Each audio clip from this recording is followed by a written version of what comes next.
Assalamualaikum warahmatullahi wabarakatuh. Bagaimana kabarnya teman-teman semua? Semoga selalu dalam keadaan sehat ya. Sebelumnya, perkenalkan terlebih dahulu, nama saya Inayatus Soliha dengan NIM K4318034. Pada video kali ini, saya akan mencoba memaparkan mengenai sistem endokrin pada manusia. Nah, jadi bagaimana sistem endokrin pada manusia? Kelenjar-kelenjar endokrin apa saja yang menyusun sistem endokrin? Sistem endokrin terdiri dari kelenjar-kelenjar endokrin yang merupakan sekelompok sel dan berfungsi mensekresikan senyawa kimia atau hormon. Kelenjar endokrin tidak memiliki saluran khusus sehingga proses pendistribusian senyawa kimia atau hormon melalui peredaran darah menuju sel, jaringan, atau organ yang memerlukan. Hormon pada umumnya diproduksi kelenjar endokrin saat dibutuhkan dan dalam jumlah sedikit, namun mempunyai dampak respon yang luas. Hormon bertindak sebagai pembawa pesan kimiawi atau messenger untuk dibawa ke organ sasaran dan diterjemahkan pesan yang didapat di organ tersebut. Kelenjar endokrin atau sistem hormonal bersama sistem saraf melakukan pengontrolan dan mengkoordinasi sistem-sistem dalam tubuh. Kedua sistem ini bekerja sama dalam rangka mempertahankan keadaan homeostasis tubuh. Perbedaannya, hormon bekerja dengan cara mensekresikan hormon, sedangkan saraf bekerja dengan mensekresikan neurotransmitter yang dihasilkan di ujung akhiran saraf atau postsinapsis.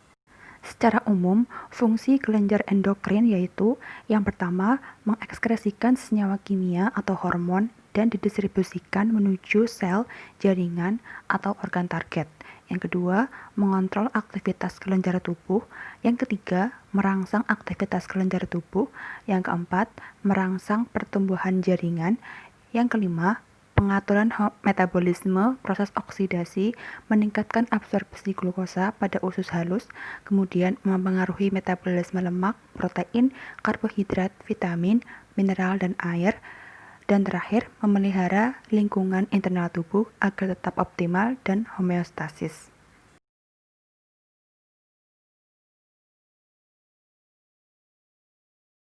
Macam-macam kelenjar endokrin yaitu yang pertama ada kelenjar hipotalamus, yang kedua kelenjar hipofisis, ketiga kelenjar pineal, yang keempat kelenjar timus, yang kelima kelenjar tiroid dan paratiroid, yang keenam kelenjar adrenal, yang ketujuh kelenjar pankreas, dan yang kedelapan kelenjar gonad.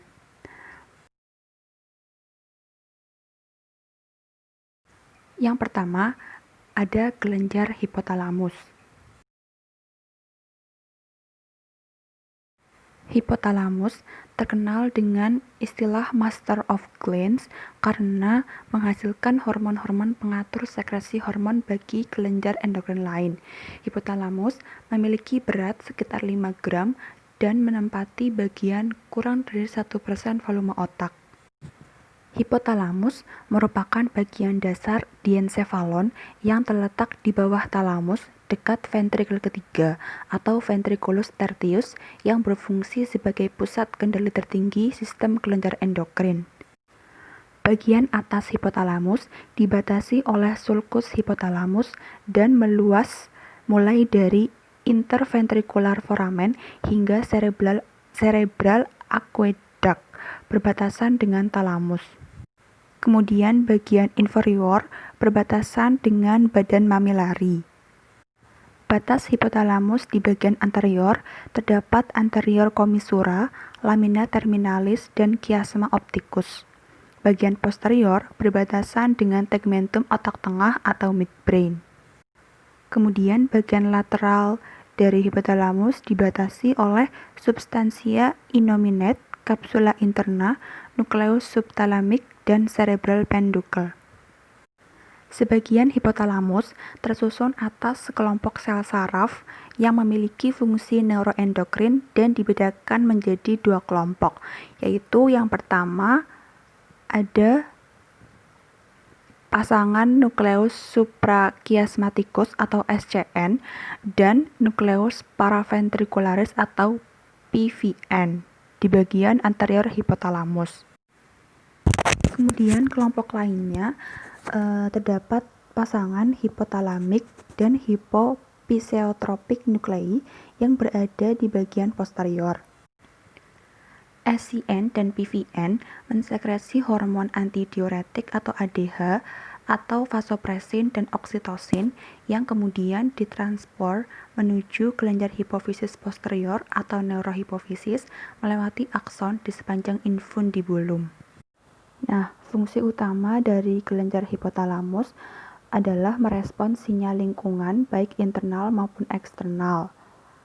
Misalnya, respon perubahan suhu tubuh, rasa lapar, naik dan turunnya kadar gula dalam tubuh, tekanan darah, kecemasan, dan rasa stres. Kemudian berkaitan dengan hipofisis, hipotalamus bertugas mengontrol sintesis dan sekresi hormon-hormon hipofisis. Hipotalamus melakukan kendali dengan melepaskan sejumlah hormon yang bekerja baik untuk merangsang atau menghambat hipofisis.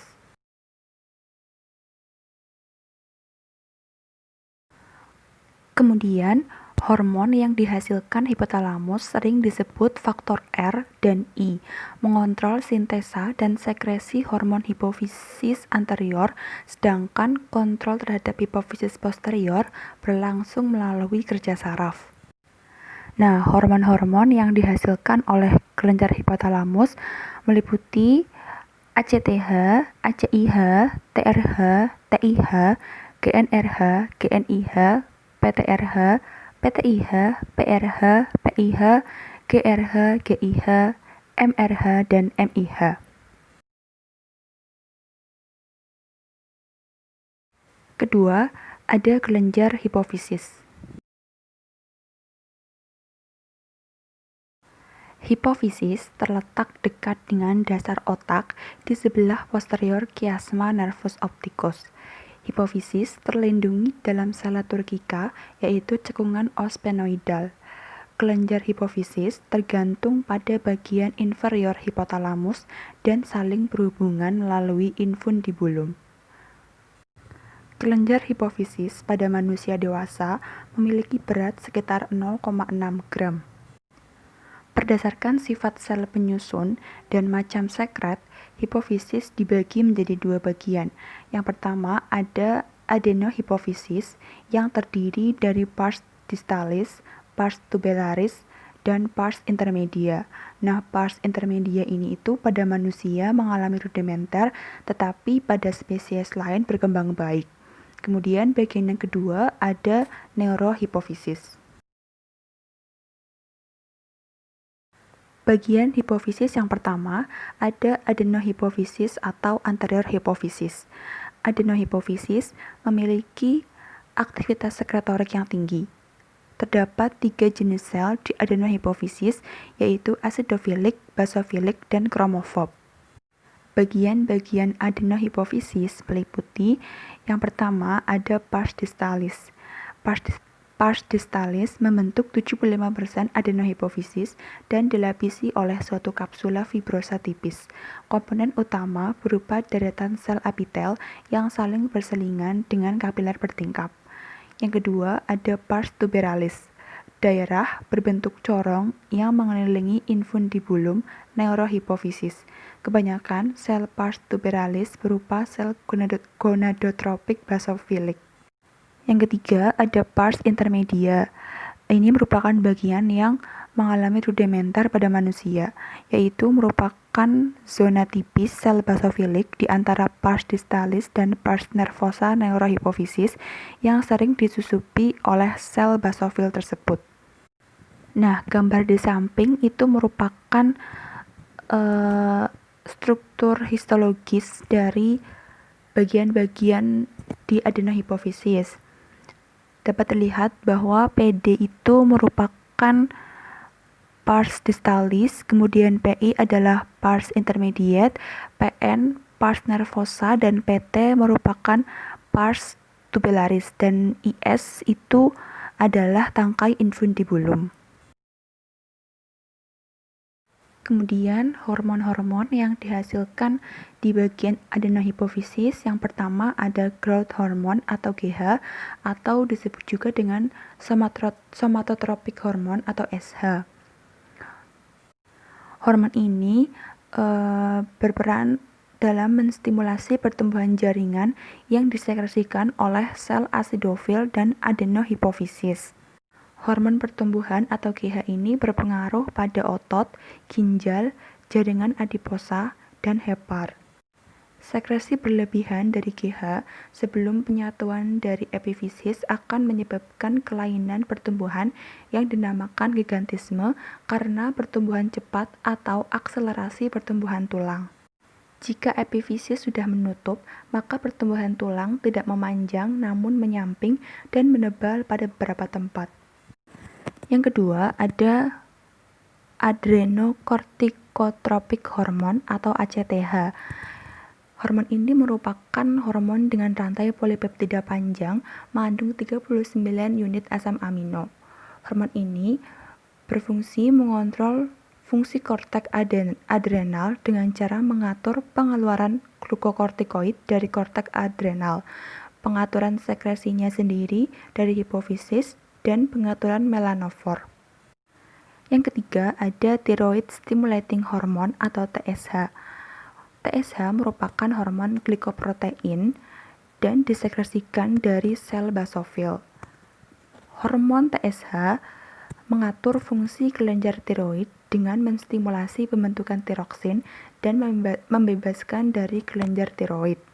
Konsentrasi TSH dalam peredaran darah dikontrol oleh thyroid releasing factor atau TRF dari hipotalamus. Selanjutnya ada follicle stimulating hormone atau FSH yang berfungsi memacu pertumbuhan dan pemasakan folikel de Graaff dengan cara produksi estrogen pada wanita dan menginduksi perkembangan epitelium germinal tubulus seminiferus pada pria. Hormon FSH ini diatur sekresinya oleh hipotalamus dengan cara mensekresikan follicle stimulating hormone releasing factor atau FSHRH. Kemudian ada hormon luteinizing hormone atau LH atau dikenal juga dengan interstitial cell stimulating hormone atau ICSH. LH ini berfungsi memacu pembentukan korpus luteum yang mensekresikan progesteron pada wanita dan menstimulasi sel-sel interstisial di testis untuk memproduksi testosteron pada pria. Hormon RH dikontrol yang regulasi produksi ICSH dikontrol hormon gonad yang beredar di darah dan luteinizing hormone releasing factor atau LHRF. Kemudian yang terakhir ada luteotropic hormone atau LTH atau prolaktin. Hormon ini berfungsi untuk memelihara korpus luteum saat terjadi kehamilan, memacu perkembangan kelenjar mame, dan pembentukan serta sekresi air susu selama periode laktasi. Hormon tropik ini disekresikan dari bagian adenohipofisis dan diatur oleh kadar hormon itu sendiri. Bagian hipofisis yang kedua ada neurohipofisis atau posterior hipofisis. Neurohipofisis terdiri atas kumpulan terminal akson yang berasal dari badan sel saraf sekretori atau neurosekretori magnoseluler yang berada di paraventrikular hipotalamus dan nuklei supraoptikus. Bagian neurohipofisis berhubungan dengan hipotalamus melalui poros hipotalamo-hipofiseos yang membentuk komponen sistem neurosekretori hipotalamus. Nah, hormon-hormon di neurohipofisis sebenarnya disekresikan dari hipotalamus dan ditranspor serta disimpan di bagian lobus posterior. Hasil ekstrasi kasar dari lobus posterior setidaknya ada 2 komponen hormon penting dan tersusun dari 8 macam asam amino. Yang pertama ada hormon oksitosin. Hormon ini tersusun atas 8 asam amino dengan cincin disulfida. Hormon oksitosin memiliki efek stimulasi terhadap otot-otot di uterus dan memacu proses partus atau kelahiran. Hormon oksitosin juga menstimulasi sekresi air susu dari kelenjar mame dan stimulusnya berasal dari bayi yang menghisap kelenjar mame. Yang kedua ada hormon vasopresin atau hormon antidiuretik. Hormon vasopresin juga tersusun dari 8 asam amino dengan cincin disulfida. Fungsi dari hormon vasopresin ini adalah meningkatkan retensi air di ginjal. Ketiga, ada kelenjar pineal. Kelenjar pineal merupakan bagian dari epitalamus dan berkedudukan di posterior atap ventrikel ketiga. Epitalamus sendiri merupakan daerah kecil di bagian superior dan posterior talamus. Kelenjar pineal berbentuk kerucut seperti buah pinus. Ukuran kelenjar pineal bervariasi. Pada manusia, kurang lebih berukuran 1 cm panjangnya, atau lebih tepatnya 6,5 mm dan lebar 4 mm.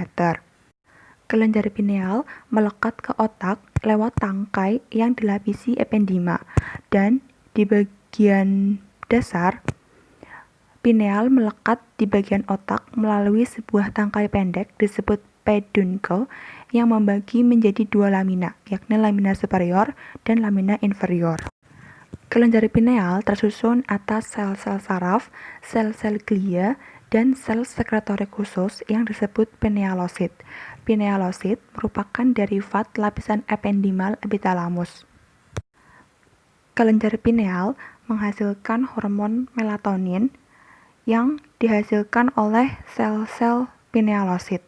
Fungsi dari hormon melatonin ini adalah menghambat sekresi hormon gonadotropin pada mamal, memperlambat pemasakan sperma, sel telur, dan organ reproduksi dengan mengurangi laju sekresi GnRH yang dihasilkan di hipotalamus.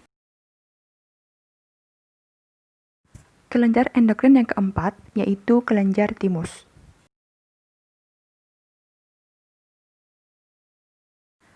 Kelenjar timus terletak di sepanjang rongga trakea di rongga dada bagian atas, tepatnya di dalam mediastinum di belakang tulang sternum, kira-kira setinggi bifurcatio trachea. Kelenjar timus merupakan organ yang berperan dalam sistem imun dalam tubuh. Timus berkaitan dengan keberadaan limfosit, yaitu salah satu jenis sel darah putih yang berperan dalam perlawanan tubuh terhadap adanya infeksi. Timus terbagi menjadi 2 bagian. Yang pertama, ada bagian korteks timus. Bagian korteks timus menghasilkan limfosit berbagai ukuran. Limfosit dengan ukuran besar banyak dijumpai di bagian perifer. Semakin ke arah tengah, jumlah limfosit kecil makin bertambah sehingga korteks bagian dalam sangat padat oleh limfosit kecil. Di bagian korteks juga terjadi proses proliferasi dan degenerasi. Banyak dijumpai makrofag dengan jumlah yang sedikit dan berada tetap di dalam korteks. Yang kedua, ada bagian medula timus. Di bagian medula timus dijumpai sel retikuler dengan jumlah banyak dan bentuknya itu bervariasi, yaitu dengan tonjolan sitoplasma dan tanpa tonjolan sitoplasma. Di bagian tengah medula timus mengalami degenerasi dan terkadang terjadi kalsifikasi. Tidak begitu banyak limfosit dijumpai di bagian medula timus, ukurannya kecil. Jika dibandingkan limfosit di bagian korteks, sitoplasmanya banyak namun bentuknya tidak teratur. Di medula juga dijumpai sejumlah kecil makrofag dan eosinofil.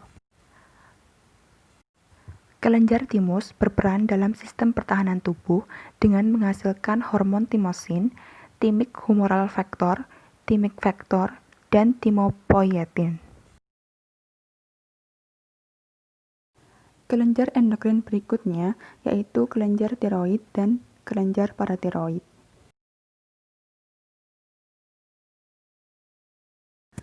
Yang pertama, ada kelenjar tiroid. Kelenjar tiroid merupakan kelenjar endokrin yang berdiameter sekitar 5 cm dan terletak di kedua sisi trakea. Kelenjar tiroid terdiri atas 2 lateral lobus. Pada manusia, berat kedua lobus sekitar 25 mg. Kelenjar disuplai darah oleh arteri tiroid superior kanan dan kiri. Terdapat sejumlah besar saluran yang tersusun dari epitel kuboid atau kolumner. Kelenjar tiroid menghasilkan beberapa hormon yang meliputi yang pertama ada hormon tiroid. Hormon tiroid berperan dalam mengendalikan kecepatan metabolisme tubuh. Kecepatan metabolisme tubuh yang dipengaruhi oleh hormon tiroid dilakukan melalui dua cara, yaitu yang pertama, merangsang hampir setiap jaringan tubuh untuk menghasilkan protein, dan yang kedua, meningkatkan jumlah oksigen yang digunakan oleh sel. Hormon berikutnya ada hormon tiroksin. Nah, kelenjar tiroid dapat memproduksi hormon tiroksin karena adanya pengaruh hormon yang dihasilkan oleh kelenjar hipofisis lobus anterior.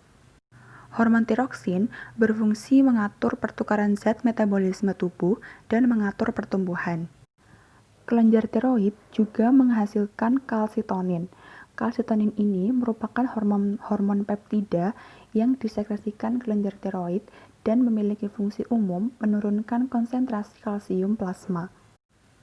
Sintesis dan sekresi kalsitonin terjadi di bagian sel parafolikuler atau sel C yang berlokasi pada cairan interstisil di antara folikel-folikel kelenjar tiroid.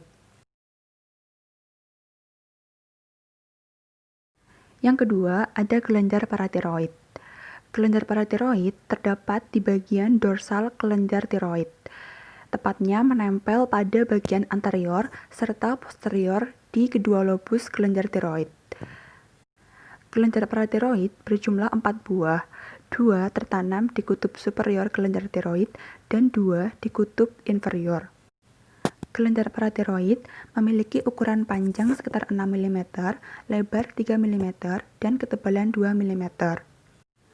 Kelenjar paratiroid tersusun sebagian besar oleh dua macam sel, yaitu chief cell dan occipient cell. Kelenjar paratiroid mensekresikan parathormon atau PTH atau dikenal juga dengan hormon paratiroid. Hormon paratiroid disintesa oleh chief cell. Hormon ini berperan dalam metabolisme kalsium dalam tubuh, yaitu dengan mempertahankan kadar kalsium dalam cairan ekstraseluler agar selalu dalam keadaan homeostasis. Apabila sekresi hormon ini meningkat, maka kadar kalsium dalam darah meningkat dan dapat menyebabkan pengendapan kalsium dalam ginjal. Sebaliknya, jika kadar parathormon dalam tubuh menurun, maka menyebabkan kejang pada otot. Nah, organ target dari hormon paratiroid ini meliputi tulang, ginjal, dan duodenum. Kelenjar endokrin yang keenam yaitu kelenjar adrenal.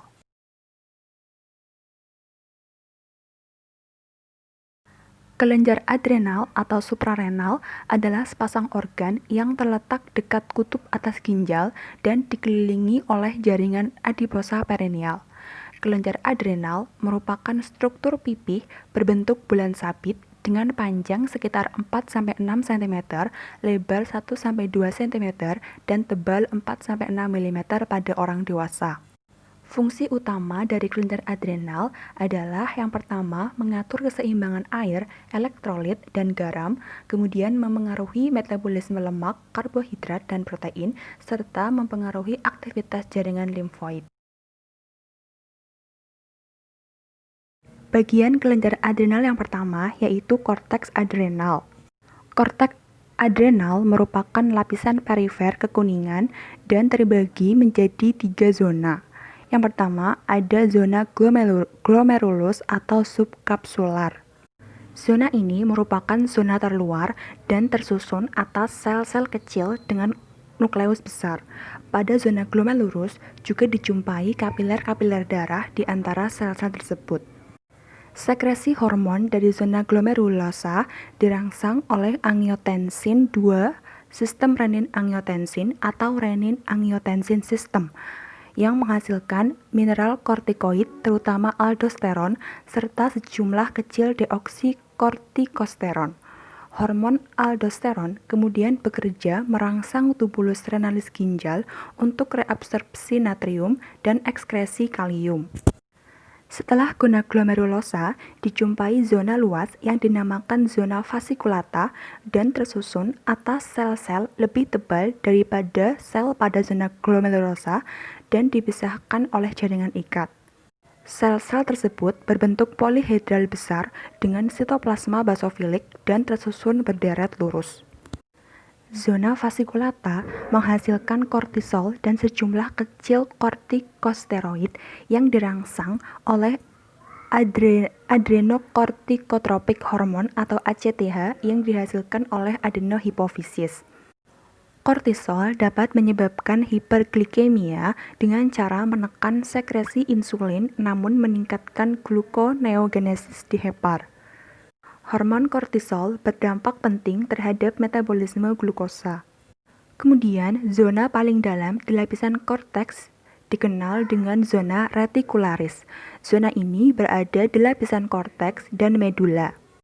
Zona retikularis tersusun atas deretan sel berbentuk bulat bercabang dan saling berkesinambungan. Sel-sel tersebut menghasilkan hormon seksual seperti progesteron, estrogen, dan androgen. Bagian kelenjar adrenal berikutnya yaitu medula adrenal. Medula adrenal tersusun dari sel-sel polihedral besar berupa deretan atau kelompok dan ditunjang jalinan serat retikuler. Sel-sel medula adrenal mensekresi dua hormon, yaitu yang pertama ada hormon epinefrin atau adrenalin dan ada hormon norepinefrin atau noradrenalin. Epinefrin dan norepinefrin disebut katekolamin karena disekresikan untuk merespon kondisi stres fisik atau mental. Hormon medula adrenal ini dikeluarkan setelah sistem saraf simpatik dirangsang ketika sedang stres.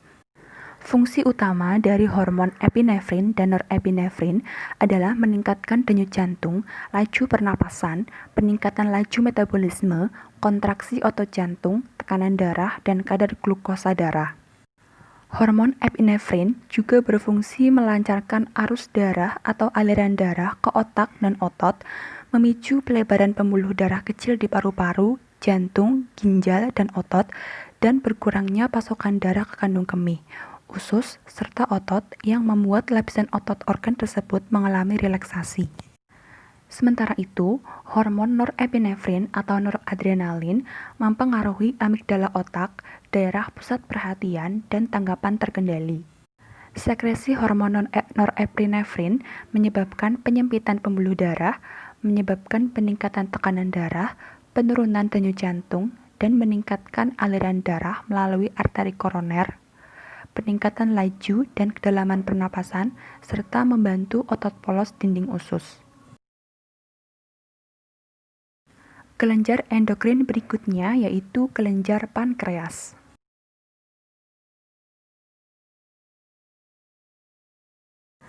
Kelenjar pankreas terletak di retroperitoneal rongga abdomen bagian atas dan terbentang horizontal dari cincin duodenal ke limpa. Pankreas sebagai kelenjar berfungsi ganda, yaitu fungsi kelenjar eksokrin dan kelenjar endokrin. Sebagai kelenjar eksokrin, pankreas substansi-substansi diantaranya berupa enzim untuk membantu proses pencernaan makanan. Sementara fungsi sebagai kelenjar endokrin, pankreas mensekresikan hormon untuk pengaturan kadar glukosa. Kelenjar pankreas terbagi menjadi dua bagian, yaitu bagian endokrin dan bagian eksokrin. Bagian eksokrin pankreas terutama berkaitan dengan sekresi enzim pencernaan dan proses pencernaan yang distimulasi oleh kolisistokinin atau CCK yang merupakan suatu hormon yang dikeluarkan usus halus. Bagian endokrin pankreas berupa pulau Langerhans yang tersebar di seluruh pankreas dan berbentuk bundar, tidak teratur, dan terdiri dari sel-sel pucat dengan banyak pembuluh darah. Pulau Langerhans terdiri dari 3 jenis sel. Yang pertama ada sel alfa. Sel alfa ini menghasilkan hormon glukagon yang memicu hepar untuk mengubah glikogen menjadi glukosa dan sekresinya dipengaruhi oleh kadar gula darah. Berikutnya, ada sel beta yang menghasilkan hormon insulin yang dapat meningkatkan transport glukosa dari peredaran darah menuju sel dengan cara menaikkan permeabilitas membran sel terhadap glukosa dan sekresinya dirangsang oleh kenaikan kadar gula dalam darah. Jenis sel terakhir yaitu sel delta yang mengandung gelembung sekretoris yang berbeda-beda ukurannya berkisar antara 300 sampai 350 nanometer dengan granula homogen memiliki kepadatan yang rendah sampai sedang. Kelenjar endokrin yang terakhir ada kelenjar gonad. Kelenjar gonad juga memiliki fungsi ganda, yaitu sebagai kelenjar endokrin dan kelenjar eksokrin. Kelenjar gonad yang pertama adalah testis. Fungsi testis sebagai gonad dipengaruhi oleh FSH dan LH dengan menginisiasi dan memelihara spermatogenesis normal. Testis menghasilkan hormon testosteron. Hormon testosteron termasuk dalam golongan hormon steroid derivat molekul prekursor kolesterol. Hormon ini disintesa oleh sel interstisil atau sel Leydig di bawah pengaruh luteinizing hormon atau LH. Sel Leydig mengandung enzim kadar tinggi yang dibutuhkan untuk pengubahan langsung kolesterol menjadi testosteron. Produksi testosteron sebagian akan disekresikan ke dalam darah dan akan diedarkan ke sel-sel target. Sebagian lagi akan masuk ke tubulus seminiferus dan berperan penting dalam proses spermatogenesis. Testosteron masuk ke dalam tubulus seminiferus melewati sel Sertoli. Hormon testosteron memiliki pengaruh dalam memacu pertumbuhan dan perkembangan serta aktivitas fungsional organ-organ aksesoris seks jantan untuk memelihara tanda-tanda seks sekunder dan perilaku seks jantan. Kelenjar gonad berikutnya ada ovarium. Ovarium terletak di peritoneal, daerah pelvis, dan diikat suatu ligamen yang disebut sebagai mesovarium. Permukaan ovarium dilapisi oleh suatu peritoneum yang disebut epithelium germinativum ovarium. Sementara itu, lapisan lebih dalamnya berupa jaringan ikat padat yang disebut tunika albuginea. Lapisan setelah tunika albuginea adalah korteks yang tersusun atas folikel-folikel telur yang sedang berkembang yang dilingkupi oleh fibroblast, kolagen, dan serat elastis. Bagian terdalam ovarium adalah medula yang tersusun atas pembuluh darah, pembuluh limfatik, dan serabut saraf.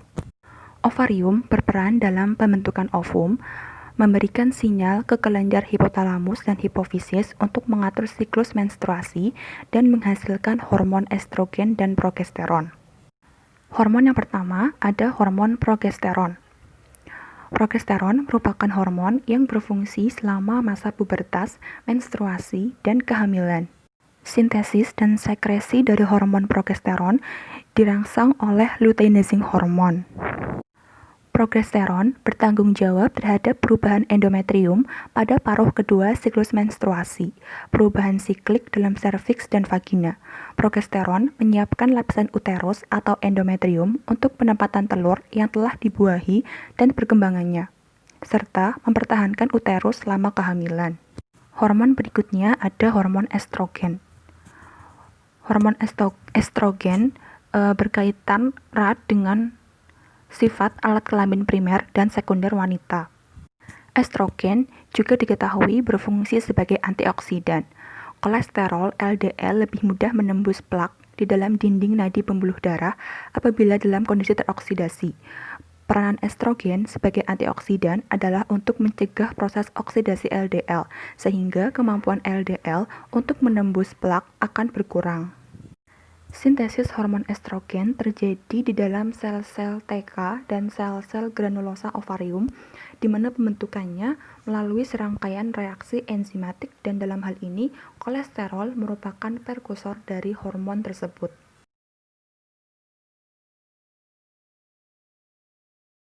Baik, demikian tadi adalah penjelasan mengenai macam-macam kelenjar endokrin. Jadi, kelenjar endokrin yang dimiliki oleh makhluk hidup yang dalam hal ini adalah manusia itu terdiri dari kelenjar hipotalamus, kelenjar hipofisis, kelenjar pineal, kelenjar timus, kelenjar tiroid dan paratiroid, kelenjar adrenal, kelenjar pankreas, dan kelenjar gonad.